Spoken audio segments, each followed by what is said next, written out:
আসসালামু আলাইকুম, বিসমিল্লাহির রহমানির রহিম। আশা করি আপনারা সবাই ভালো আছেন। আল্লাহর অশেষ রহমত, আলহামদুলিল্লাহ আমি অনেক ভালো আছি। আজকে আমি নতুন একটা ভিডিও নিয়ে চলে আসলাম, আবার একটা রান্নার রেসিপি নিয়ে। আমি আজকে আপনাদের সাথে শেয়ার করব চিকেন টমেটো বা টমেটো চিকেন, যেটাই বলেন। তো আমি প্রথমে আমার যতটুকু মাংস প্রয়োজন ততটুকু আমি মাংস নিয়ে নিয়েছি। আপনাদের যতটুকু প্রয়োজন আপনারা নিয়ে নেবেন। তো তারপরে আমি, বাঙালির তো আলু ছাড়া চলে না, এর জন্য আমি একটু আলুও নিয়ে নিয়েছি। আপনারা যদি আলু না দিতে চান তো স্কিপ করতে পারেন। আর যেহেতু টমেটো চিকেন হবে, টমেটো তো অবশ্যই লাগবে, তাই আমি আমার পরিমাণ মতো টমেটো নিয়ে নিয়েছি। টমেটোর পরিমাণটা একটু বেশিই থাকবে, কারণ টমেটোর একটা ফ্লেভার আসা লাগবে চিকেনের মধ্যে, তো এটার জন্য নিয়েছি। আর তারপরে আমি একটু পেঁয়াজ কুচি করে নিয়েছি। তারপরে আবার বাটা কিছু মশলাও নিয়েছি, যেমন আদা বাটা, ধনিয়া গুঁড়া, তারপরে জিরা বাটা, আবার পেঁয়াজ রসুন বাটাও নিয়েছি।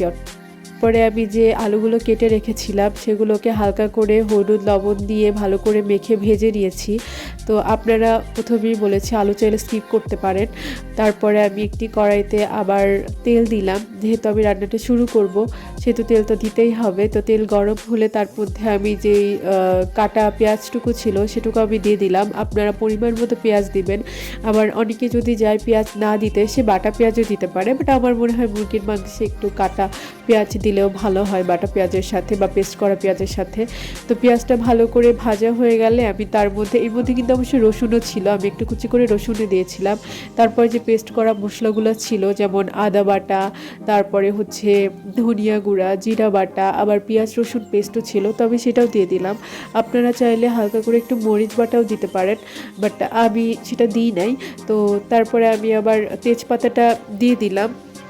তেজপাতা আপনাদের ইচ্ছা মতো দিবেন। আমি যেহেতু তেজপাতা বেশি পছন্দ করি না, তাই আমি কমই দিয়েছি। তো তারপরে যখন তেজপাতাটা দেওয়া হয়ে গেল, তখন আমি ভালো করে আবার সেগুলোকে মিক্স করে নিব। তো আপনারা চাইলে এগুলোর মধ্যে কিছু জিনিস যেগুলো আপনাদের পছন্দ না সেগুলো স্কিপও করতে পারেন, বাট আমার মনে হয় না মুরগির মাংস স্কিপ করার দরকার হয়। তো তারপরে আমি এই যে আবার একটা ছোট্ট পাটা পুতা আছে, বা আপনি হামানদিস্তা বলতে পারেন, তার মধ্যে আমি একটু এলাচ বেটে নিলাম আর কি, মানে হালকা করে বেটে নিলাম। কারণ এলাচ না একদম মুখের মধ্যে বাঁধলে অনেকে খেতে চায় না, বিশেষ করে বাচ্চারা। আমার বাচ্চারা তো খেতে চায় না, এর জন্য আমি হচ্ছে একটু হালকা করে বেটে দিই। তো এরপরে আমি পরিমাণ মতো মরিচের গুঁড়া, তারপরে লবণ, হলুদ গুঁড়া এগুলো দিয়ে নিব। যেহেতু আমি প্রথমেই বলছি যারা মরিচ গুঁড়া না দিতে চায় তারা বাটা মরিচ দিতে পারে, বাট মরিচ গুঁড়া অবশ্যই দেওয়া লাগে শুধুমাত্র কালার আসার জন্য আমার মনে হয়। আর যারা একটু ঝাল খেতে পছন্দ করে তারা এটা ইউজ করতেই পারে।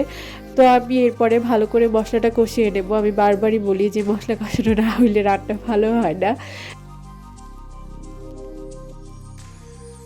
তো মাংসটা মশলাটার সাথে মিক্সড হতে হবে। তো আমি প্রথমেই মাংসটাকে ভালো করে মশলাটার সাথে মিক্সড করে নিব।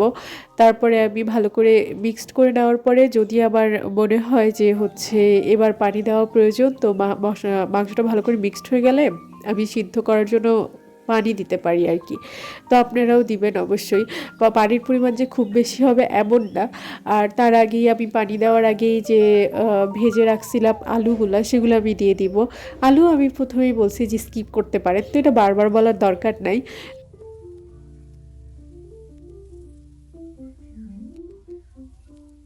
তো আমি এবার আমার পরিমাণ মতো পানি দিয়ে দিব, যতটুকু আমার পানির প্রয়োজন হবে, তাই বলে অনেক বেশি না, যতটুকু মাংস সিদ্ধ করতে প্রয়োজন হবে। আর মাংসের মধ্যে থেকে এমনিতেই পানি বের হয় কিছু সময় পরে, তো এর জন্য আমি খুবই কম পানি দিব। যতটুকু প্রয়োজন সেটা আপনারা নিজেরা আপনাদের অনুমান করে দিবেন। তো এই তো এরপরে পানি দেওয়ার পরে কিছু সময় পরে আমার মাংসের কালারটা ঠিক এমন এসেছে। তো মাংসের কালারটা দেখে আমার তো ভালো লাগতেছে, আপনাদের কেমন লাগতেছে আমি জানি না, বাট আমার ভালোই লাগতেছে। এরপরে আমি যে টমেটোগুলো কেটে রাখছিলাম সেই টমেটোগুলো দিয়ে দিব। আমি প্রথমেই বলছি যে টমেটোর পরিমাণটা একটু বেশি হলে ভালো হয়, যেহেতু টমেটো চিকেন সেহেতু টমেটোর ফ্লেভারটা আসাটা অনেক জরুরি। আর একটু পাকা টমেটো হলে আরও ভালো হয়, তো একটু টক টক ভাব আসবে রান্নাটাতে, এই আর কি। তারপরে আমি পরিমাণ মতো সয়া সস দিয়ে দিব। তো আপনারা সয়া সস, টমেটো সস এগুলো স্কিপ করতে পারলে করতে পারেন, বাট আমার মনে হয় এগুলো দিলে একটু টেস্ট ভালো হয় আর কি। তাই বলে খুব বেশি না, কারণ সয়া সস অলরেডি লবণ থাকে, তো এর জন্য সব কিছু অল্প অল্প করে দিব। তারপরে এই তো আমার রান্নাটা প্রস্তুত হলো। তো আজকে এই পর্যন্তই। আল্লাহ হাফেজ, ভালো থাকবেন।